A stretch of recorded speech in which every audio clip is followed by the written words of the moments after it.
বিবির পরামর্শ যারা যায় না নেয় না এরা পারিবারিক জীবনে ঠকে যায়। রাসূল নিজেও বিবির পরামর্শ নিতেন।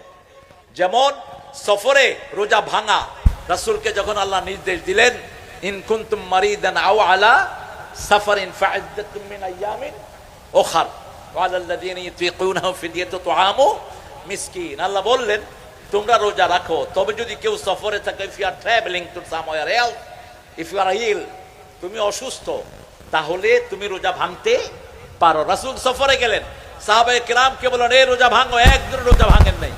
রাসূল তাবুতে গিয়ে বলছে আয়েশা সাহাবীরা তো আমার কথা শুনে না। কয় বলেন কি, আপনার জন্য এরা জান দেয়, আপনার জন্য এরা মক্কা ছেড়ে মদিনায় এসেছে।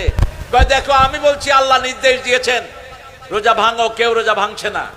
মা আয়েশা একটু চিন্তা করে বললেন আপনি মুখে খেজুর দিয়ে বের হন, আপনি মুখে খেজুর দেন, খেজুর খাইতে খাইতে বাইর। উম্মে সালমা রাদিয়াল্লাহু আনহা কি নেককারিনী, তখন রাসূল সাল্লাল্লাহু আলাইহি সাল্লাম মুখে খেজুর দিয়ে বের হলেন। সাহাবায়ে কেরাম দেখতেন কি ব্যাপার, রাসূলের মুখ লড়ছে, এই দেখ দেখ এই যে রাসূল কি যেন খাচ্ছে, চল আমরাও খাই। সুবহানাল্লাহ, আরো আস্তে কর। পরামর্শটা কার? বিবির নিলেন যিনি, উনিকে